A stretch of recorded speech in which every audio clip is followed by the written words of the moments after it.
Que bonic és el mar, que imponent. I l'aigua sembla tan refrescant, tan pura.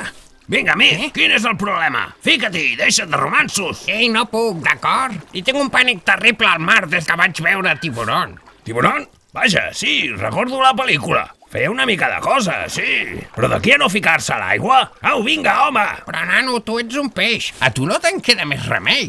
Mira, noiet, si tu li tens por a aquest bitxo per una pel·li, imagina't nosaltres, que som el seu aliment base. A la meva família, ser devorat per un tauró és una cosa hereditària, saps? Apa, que fort! Però llavors, com pots estar així, tan panxo? Bé, ja saps, sé que la mort m'espera a cada cantonada. Per això provo de viure la vida al màxim. I tu què? Quan penses deixar de tenir por per tot i començar a fer el que t'agrada a la vida, Si tens ganes de ficar-te al mar, fes-ho i punt, collons! Mira'm a mi no em fa pas por, perquè no me vull a morir.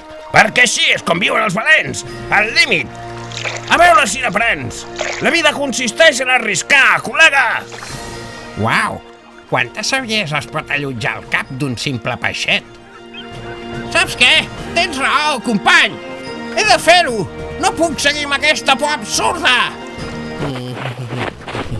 Aquesta vegada t'he aconseguit un àpat ben sucós, creu-me. Bona feina, xavalet. T'has guanyat una setmana més de vida.